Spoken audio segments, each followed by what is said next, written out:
Vamos abrir a espada de vocês no livro de Romanos 12:12. Regozijai-vos na esperança, pacientes na tribulação, perseverantes na oração. Quando a gente olha assim, né? Parece uma coisa tão fácil de se praticar, né? Parece uma coisa tão óbvia para a gente. Mas existem momentos da nossa vida que a gente não consegue, né? A gente não consegue ter paciência, a gente não consegue perseverar, a gente não consegue ter esperança. E isso tem um motivo. Paulo fala na palavra, né? Que é na nossa fraqueza, né? Que nós somos fortes. E às vezes a gente precisa passar momentos de tribulação. Porque enquanto a gente está bem, enquanto as coisas estão calmas, né? A gente não cresce, nada acontece. É triste, mas quando a gente está passando tribulação, são os momentos que a gente mais ora, não é verdade? Pelo menos lá em casa é assim. Quanto mais tribulação eu passo, parece que mais oração, mais madrugadas, né? Mais jejum. É assim, a gente precisa desses momentos de fortalecimento. E uma coisa que eu sempre falo, que enquanto a gente toma pau na prova, né? A prova se repete. Se tem alguma área da sua vida que você está passando dificuldade por diversas vezes, passou uma, passou duas, passou três, e ainda continua se repetindo, isso está querendo dizer alguma coisa para você. Porque você ainda não foi aprovado nessa área. Porque nós que somos crentes, né?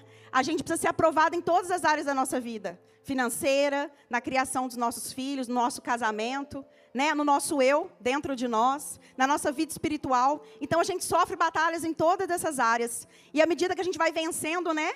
A gente vai aumentando a nossa fé.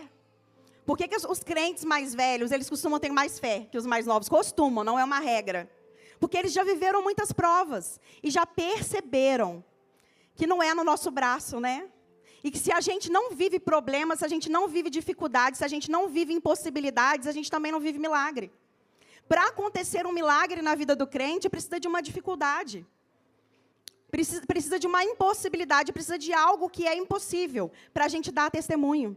Gente, não acaba aqui no livro de Atos, não acaba aqui. Nos Atos dos Apóstolos, né? Os milagres, os feitos, eles continuam, né? Porque a Bíblia ela é cheia de testemunhos edificantes para a nossa vida, exemplos para a gente seguir, mas não acaba aqui. A gente cristão continua vivendo essas coisas para que dê continuidade aos testemunhos, para mostrar que Jesus ainda faz. Irmãos, um conselho que eu dou para vocês. Se vocês têm dificuldade na hora da dificuldade, na hora da prova, lembrar que você precisa ter esperança, que você precisa ter fé, que você precisa ter paciência. Anota esse versículo, Romanos 2:12. Coloque em algum lugar visível para você lembrar na hora da prova. Que o choro pode durar uma noite, mas a alegria ela vem pela manhã. E entendendo que nós vencemos batalhas não é com os nossos braços, é com oração. É com armas espirituais que nós conseguimos romper. E elas são acessíveis àqueles que querem. Amém? Curvem suas fontes, fechem seus olhos e vamos orar.